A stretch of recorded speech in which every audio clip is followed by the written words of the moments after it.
Coffeezilla has been merciless on Yankees owner Patrick Bet-David, but it's not the first time they've battled online. Respectfully, Yeah. I think that is absurd. There's no way in the world you're a dummy here. You're a smart guy. You're an intellectual guy to be able to have this kind of discourse. There's no way you don't have a lot here. Do you really think somebody makes $200 a year not working hard? And Coffeezilla views it as a personal failing that Patrick Bet-David has become the phenomenon that he is today. We did not stop that man. We tried to stop him before it was too late, and he shook us off like nothing. I think we scared him. He just went. He's on Rogan now. He's everywhere. He's got his own podcast. He's got the biggest names on his podcast. And when you look at what's recently happened, you can see an arguably excessive response from Coffeezilla. This recent controversy surrounds a company called Goliath Ventures. Goliath Ventures was a Ponzi scheme that took in over $320 million of regular people, retirees, business owners' money under the promise of making them multiple percents per month. This was a classic Ponzi scheme. It's a Ponzi scheme. Ponzi scheme basically goes like this. I take money from you. I say I'm going to invest it. I'm going to make you money. I'm going to give you back a return. I get the next person to give me money. I take that person's money and then basically pay the first person that invested in me with the second person's money, and I keep leapfrogging it, and I so on. So then I take the third person, pay out the second guy, and just keep doing that. And this is a classic Ponzi scheme. To keep the new investors coming in, Goliath Ventures sponsored Patrick Bet-David's Vault Conference, the top sponsor, which cost $1 million. And part of this sponsor package was also being shouted out on the PBD podcast. This year's sponsor, the title sponsor of this entire event, is Goliath Ventures. Founder Chris Delgado. We've spent a lot of time with these guys. They've come to Yankees games with us. They've been coming to Vault conferences for the last God knows how many years.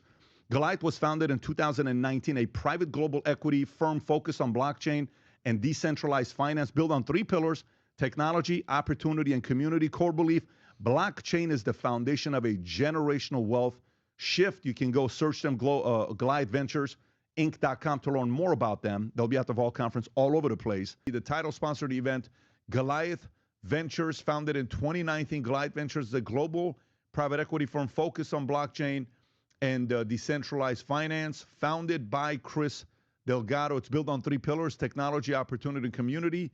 Core belief: blockchain is the foundation of a generational wealth shift. Their crew will be there first time when you get there on September 8th. It's since been revealed that Goliath Ventures paid them $1 million for the sponsorship, all of which would have been other people's money. There was no business here. Coffeezilla covered Goliath Ventures' downfall on his channel and soon reached out to Patrick Bet-David to get a quote. I said, hey, Patrick, I'm reaching out because the title sponsor of last year's Vault Conference was a fraud. Wanted to ask you for comment about this, as I would likely address it in more detail. I asked him, how well he knew Chris Delgado, if he's planning to return the revenue for the sponsorship to the Ponzi scheme victims. Returning the money might seem like a big ask, but there are other entities with a lot less money than Patrick Bet-David who've done this. This is an important point because I said, seems like even charities Goliath sent money to may be asked to turn the money over. So this is a very sad aspect of this Ponzi scheme. Is Christopher Delgado, part of what he used as social proof was that he was also donating to charities like Runway to Hope. And reportedly, some of those organizations are going to actually have to return the money back. Like they're going to have to claw that money back to give it to the Ponzi scheme victims, which is really sad given that most of them probably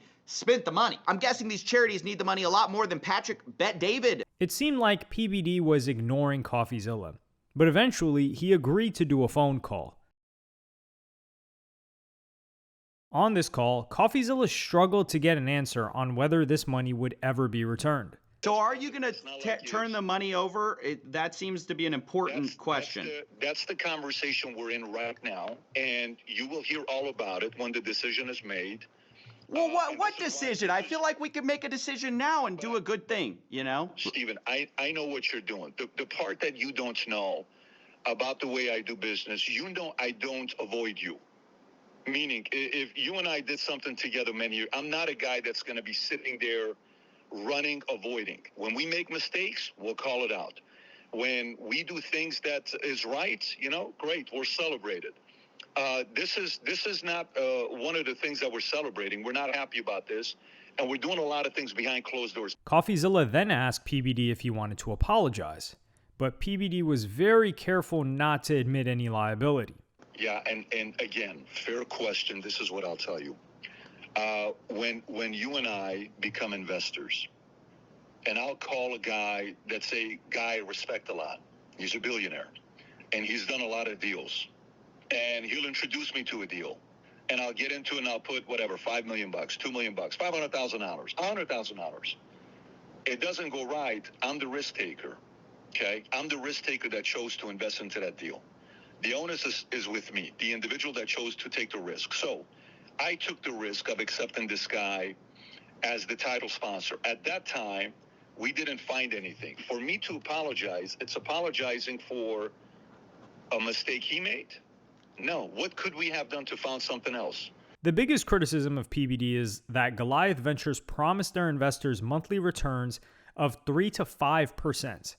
This should have been seen as an obvious red flag, especially since PBD markets himself as a, quote, numbers guy. The numbers, you see the numbers where it says. The numbers, just to kind of give the numbers for people that are watching this, the numbers came in on how many views it got. And when you look at the numbers of Goliath Ventures, this doesn't sound like an investment opportunity that's even possible. Now, an interest rate of 4% a month, not a year, a month. We don't usually measure interest in months because that's just it's ridiculous. It doesn't happen. All right. That's a nominal annual rate of 48% for the year. However, when you compound it monthly, this should yield an effective rate of 60%, 60.1%. Every $100 will go to 161. And this was probably Coffeezilla's most valid criticism. The whole pitch of Goliath was 3 to 5% a month. That's just unsustainable. You know that. I know that. Like everybody knows, 3 to 5% a month, that doesn't happen. There are quite a few guys in the space that do that in a way that's worked for them, that are slightly more conservative. But again, for us, when we're sitting down... Who though? Who? I don't even know who. No, I don't think that's true. I have to push back on that. Not at a 3 to 5%, but this is not an abnormal model. It's totally no. The pitch he was making was abnormal. When you actually looked at the pitch he was making, it was completely abnormal. It was not a normal hedge fund. If you let me finish, I'll tell you my perspective. Yeah. This form is not abnormal. The numbers he chose was abnormal. I think the more now we think about it, what this guy was relying on is the following. This is my speculation, and you can take an angle with it or not. I think this guy was hoping that Bitcoin was going to go to $250,000 and he was going to get away with it, and it didn't. And it ended up, putting him in the situation he is right now for $328 million. And once again, PBD fell short of apologizing. But for me to apologize means I knew who he was and I did this. No. Or you failed to do the due diligence. We did the due diligence. The due diligence didn't show up any red flag for us to see. Their business model made no sense. But the most important thing is that the charities who paid back the money were subpoenaed and forced to pay back the money. PBD has also been subpoenaed and in turn is expected to pay back this money anyway. So Coffeezilla's arguably didn't need to hunt down PBD for him to return the money. And Coffeezilla's response looks even more extreme when you look at some of the companies he's exposed in the past. When he exposed Sam Bankman-Fried and FTX, he predominantly focused on Sam Bankman-Fried. Celebrities who endorsed the company like Tom Brady, Steph Curry, Shaquille O'Neal, Larry David, and Naomi Osaka didn't face this level of scrutiny. The same is true for venues like the Miami Heat Arena or the UC Berkeley football stadium, who were sponsored by FTX and had ample resources to do enough due diligence on the company. Which raises the question, why would Coffeezilla go out of his way to call out PBD? Well, this is probably because of what happened during their early careers on YouTube. PBD is an Iranian immigrant and a classic case of someone pursuing and achieving the American dream. However, as he became a successful podcaster and thought leader, many people have criticized the company that made him so successful.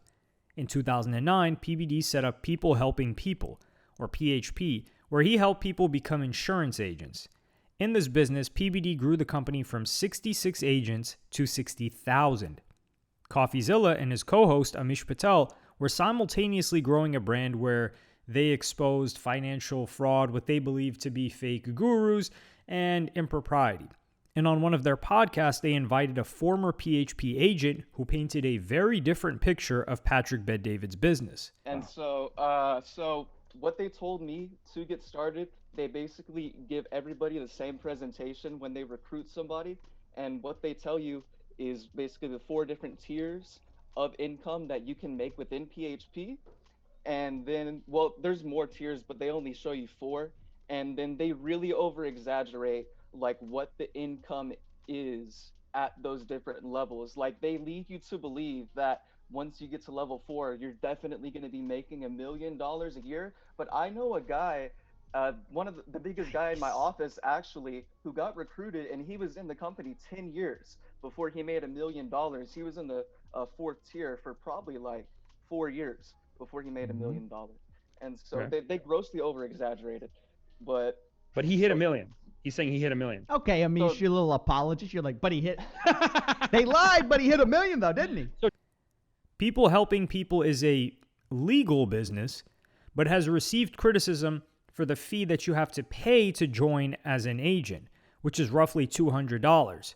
Another huge criticism is that agents are not just selling insurance, but they're more incentivized to recruit other agents to sell insurance underneath them.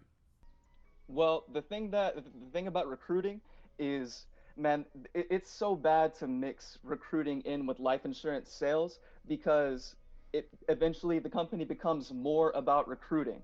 And the bad thing about that is that more people are getting recruited, right? But if you don't have people getting licensed, then they're not going to make any money. And like maybe only 1 in like 100 people actually gets licensed.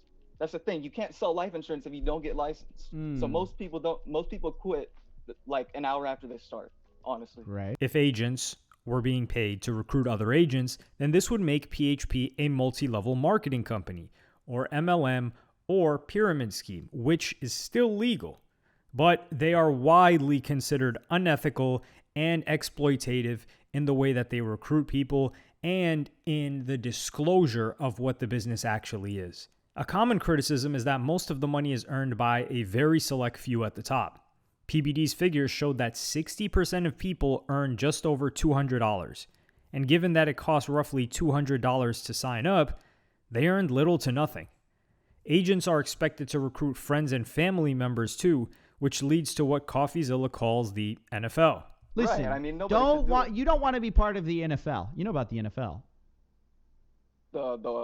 You want to clarify that for me? The No Friends Left Club. Oh, that's right. The No Friends Left Club. Everybody in MLM enters the NFL because they pitch to their friends, they pitch to their family members, and they eventually nobody wants to talk to them anymore because they're just toxic. So it's pretty disgusting in PHP too. Like if you're not pitching somebody on recruiting, you're pitching them on life insurance. And this conversation raised a very important question. Was his company selling insurance, or was it selling its agents false hope?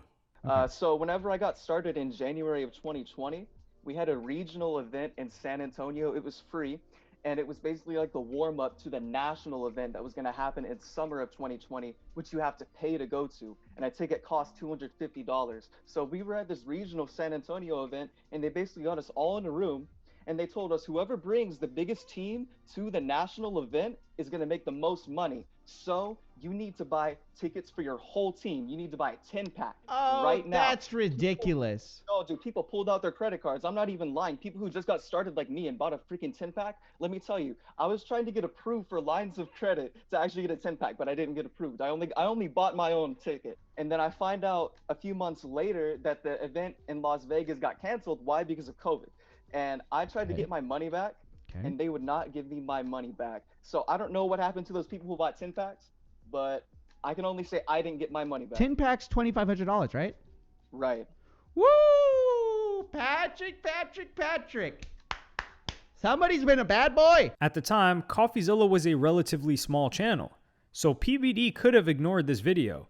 However, PBD first responded to this on his own podcast. Why do you think Coffeezilla is saying PHP is scamming people with video? Wow. Here's one thing you have to know when it comes down to insurance and recruiting. The challenge the industry I chose to be a part of, we recruit independent. This is the same thing Northwestern Mutual struggles with. It's the same thing Primerica struggles with. New York Life, Keller Williams. Insurance is very hard. It's very hard to be in the game of insurance. It's not an industry to be a part of. That's why it pays so handsomely if you're in it. And Coffeezilla took issue with this response. Let's address that real quick. I do want to address that because he goes, the video is just about how competitive we are. No, it's about how you're an MLM. Yeah. And how you're charging people to make money with you, though. Like, this is the problem with MLMs. It's because to prepare, I was looking through some of people's complaints about people helping people, which is the MLM that Patrick Bet-David runs. And people were saying, like, yeah, I paid $200 and made no money.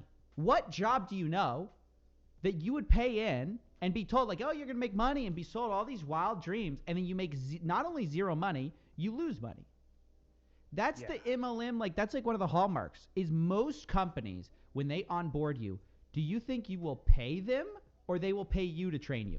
Which one? A normal job, do they pay you or do you pay them? PBD then agreed to debate Coffeezilla on his own channel, where this issue was addressed. So when your fee is $200 a year and you have 60% of your workforce making $200 a year, they're making nothing. And then the pitch, because I've seen the pitch, I was watching the pitch last night, is that it's easy to make this money. It's easy to quit your job. Which pitch did you hear? Which pitch did you hear? Your pitch. Did you hear my pitch? Yeah, your sexiest compensation plan pitch. I watched it from the Valuetainment website. We don't have it on Valuetainment website. It's one of the education, portals. But I'm glad you did. But here's the part. So let me explain the income disclosure. So let's start there first. Number one, do you think if this was an area that we were embarrassed of, we would publicly disclose it? No, we wouldn't do it. And we legally did this. Have to? I don't know. We don't have to. But if this were my company, I would be embarrassed of this. So maybe I don't understand. But can I explain to you why? Absolutely. Okay. So the part about insurance is the following. Here's the point I was kind of trying to make to you earlier. When I went to Morgan Stanley Dean Witter, I'm a full-timer. Yeah. I have to expect to bring a block of business in or else I'm fired, okay? In real estate, almost every single real estate agent starts part-time because the average real estate agent doesn't even sell one home per year. Their first year, they don't even sell a home. Mm-hmm. Matter of fact, today in America, if you look at the statistics, we have 1,439 something realtors licensed in America today. We only have 1 million homes on the market today. The average realtor doesn't even sell a home per year. The average realtor sells half a home per year, a quarter of a home per year. So the numbers are the numbers no matter what industry you look at. But let me go to our income disclosure. Number one, we don't charge $200 per year. Our competitors do, $199 and it's like $34.95 a month, or $75.95 when you get to a certain place. You pay more monthly premium, or $124.95. We don't. It's $199. You get started, and a part of that's training and licensing. You don't pay again. So to address your concern, you pay $99 a year, though, right? You pay $99 a year.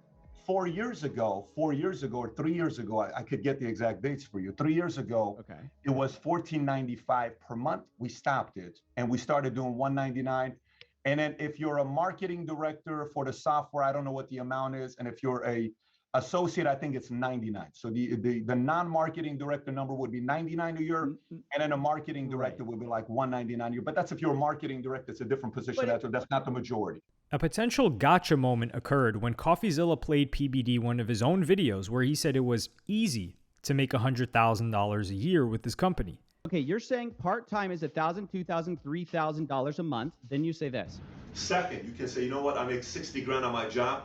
I can easily make $100,000 a year with this, and I can do it on my own time as a business owner. Do you understand how you're implying when you say easily make $100,000 a month with this business? You're implying. No, I'm not saying. I didn't say you can.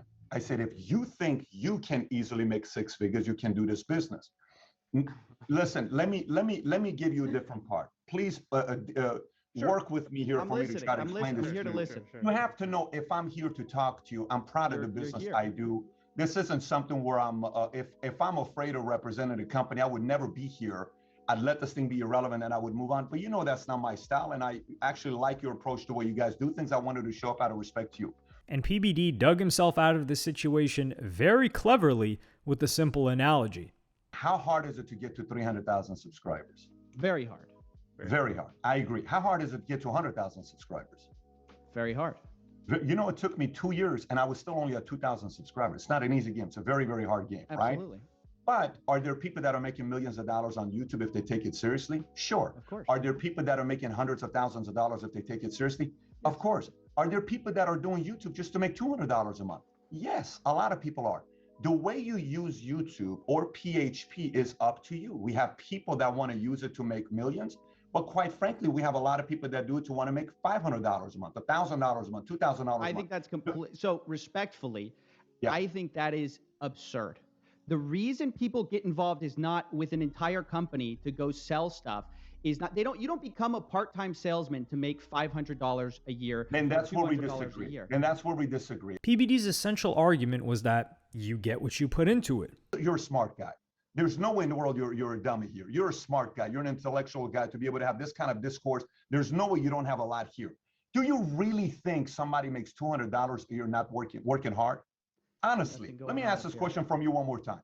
Do you really think somebody makes $200 a year working hard? Honestly, I think you're a this is reasonable what guy. happens. I think this is what happens. I think Tell a me. lot of people get sold on the dream by a bunch of hyped up marketing, and Sure, they but think it's not hyped up and they marketing, think though. and they think because Yeah. people tell them that part-time you're going to make $1,000, $2,000, $3,000. They think Look. part-time you're going to make $60,000 a year. It's so much better. They flock in. They realize they've been misled, If you and would then be they willing to stop. be reasonable with me, I can have a discourse with you, but you're not. You cannot sit What am I here not and being tell me. reasonable about? I'm asking you a question. You're a smart guy. Do you actually think a person who doesn't sell one home a year, that's the real estate industry's fault?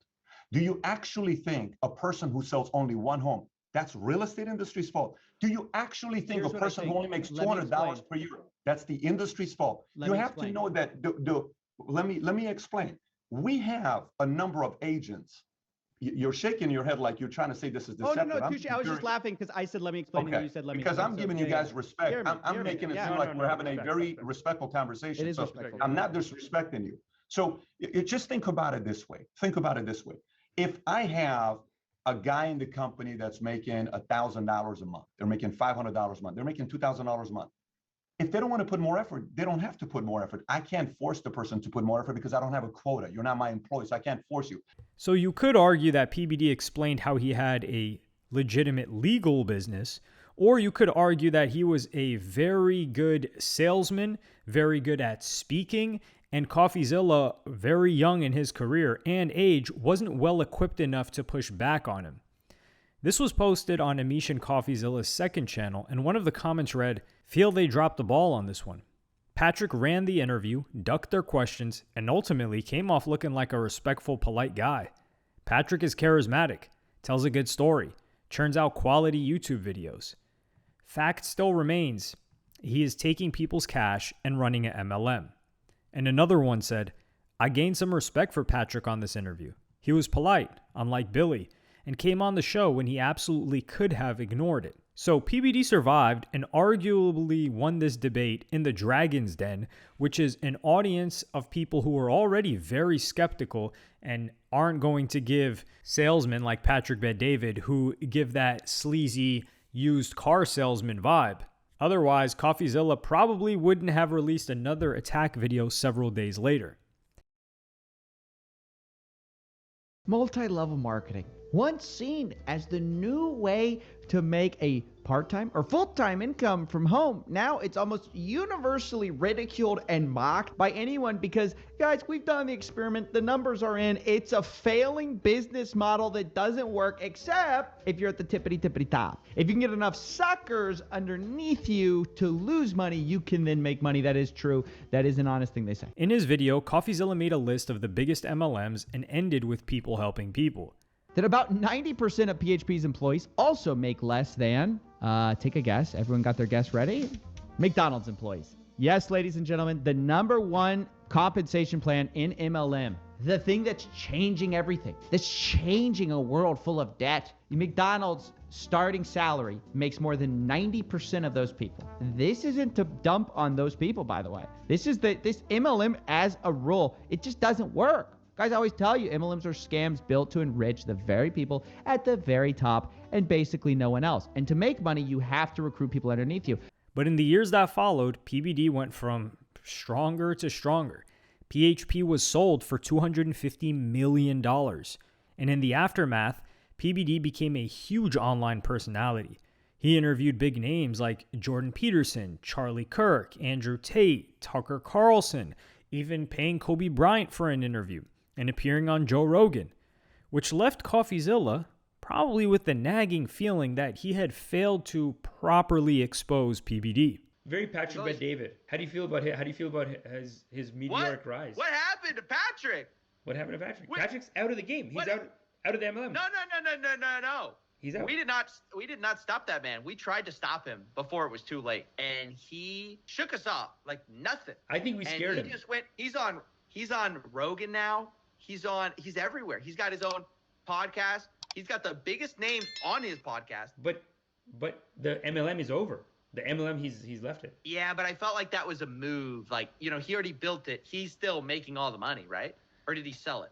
I think he sold it to them. So he basically pawned it off on the suckers. He's like, here, take it. I'm out. Because basically the top guy makes all the money. I guess. But how did he make the money? I mean, this is what's so messed up is once somebody makes all this money, and then they just go like, oh, I guess I'm not doing that anymore. Everyone goes, oh, you're fine then now. It's like, wait, no. The reason everyone so-called thinks he's a big shot is because he has all this money. But the way he got that money was running this MLM. And during a Jubilee debate, when someone tried to bring up the earlier Coffeezilla videos, PBD simply explained that he had nothing to hide. Do you think if I was worried about my business model, I would go on Coffeezilla? What do you think? Do you I think that it's not really capitalist. Hang on a second. Do you think if I was worried about my business model, I would go on Coffeezilla? They were actually very strong when they came back after me. We had a 2-hour conversation. Yes. We finished it. It was good to go. We moved on. Their claims that only 1% or 2% make and nobody makes it in insurance, they're right. Most people don't make it in insurance. Just like most people who move to California don't make it in Hollywood. So I believe and the most people technical don't make it in term real for when you estate. make In the past 2 years, PBD's guests have included world leaders like Trump and Netanyahu, as well as RFK Jr. As a podcaster, he probably wants to move up to the level of a Joe Rogan, Candace Owens, or Tucker Carlson. But this new Goliath Ventures scandal has made this next leap all the more difficult.